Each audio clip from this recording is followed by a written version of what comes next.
Сәлеметсіздер ме балалар, қалайсыздар? Сіздермен бүгін әдебиеттік оқу 2 сынып 94 сабақ. Сабақтың тақырыбы көлге саяхат.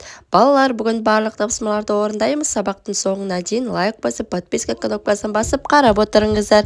Ендеше бүгінгі сабақта мысалды түсініп, мәнерлеп оқисың. Оның тақырыбы мен негізгі ойын анықтайсың. Бірінші тапсырма Қазақстандағы көлдерді ата. Қазақстан көлдері шығу тегіне байланысты бірнеше типке бөлінеді. Тектоникалық көлдер қатарына Зайсан, Марқакөл, Қарасор, Теңіз Қорғалжын тобындағы көлдер, Көкшетау көлдері жатады. Реликті көлдер ежелгі жазықтарға тән. Қазақстанның ең ірі қалдық көлдері Каспий мен Арал теңіздері.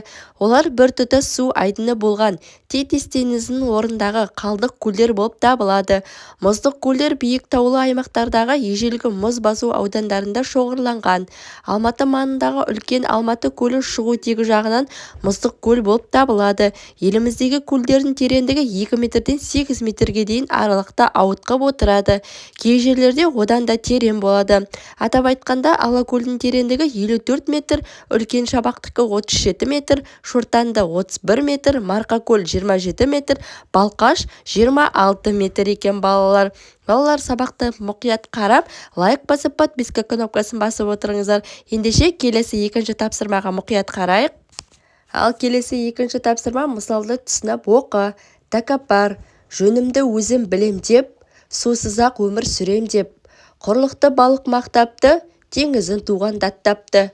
Бір күні күшті жел тұрып, тулады теңіз жұлқынып, тәкаппар әлгі балықты құшаққа құрлық алыпты.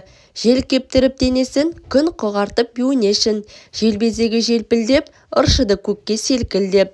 Құрлық судай болмады, жан қояр жер қалмады, аузын ашып су тілеп, жылапты зарлап ухлеп. Мөлдір суым мекенім, енді қайтсем жетемін, қадірінді білмедім, неге шалқып жүрмедім. Тыңдамап еді ешкімді, қателігін кеш білді. Шона Смаханұлы. Ал келесі үшінші тапсырма мысалдан балықтың сөздерін тауып кестеге түсір. Мәнерлеп оқы. Балықтың бірінші сөзі жөнімді өзім білемін деп, сусыз-ақ өмір сүремін деді. Балықтың екінші сөзі мөлдір суым мекенім, енді қайтсем жетемін, қадірінді білмедім, неге шалқып жүрмедім. Ал балалар, келесі төртінші тапсырма мысалға сүйеніп балықтың жай күйін сипаттап айт. Балық басында тәкаппарланып, сусыз өмір сүре алатынын айтты. Сосын ол құрлыққа шығады. Құрлықтың барлық құбылыстарына шыдамады. Құрлық судай болмады. Қателігін түсініп, қайтадан кешірім сұрады. Ал балалар, келесі бесінші тапсырма мысалдан қандай ой түйдің? Тақырыбын басқаша қалай атар едің? Тәкаппар болмау керектігін түсіндім. Әр нәрсені толық ойлану керек екеніне ой түйдім. Тақырыбына басқаша ақымақ балық деп атар едім. Балалар, сабақ ұнап жатса лайк басып, подписка кнопкасын басып қойыңыздар. Ендеше келесі соңғы 6-шы тапсырманы қарайық.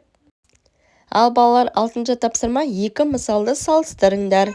Ерботин даңғой, тақырыбы негізгі ойы, даңғой мақтаншақтық, ұқсастығы барына қанағат қылмау, бағаламау. Смаханұлы тәкаппар, тақырыбы негізгі ойы, тәкаппар, тәкаппарлық. Балалар, біздің сабағымыз осымен аяқталды. Сабақ ұнаса лайк басып, подписка кнопкасын басып қойыңыздар.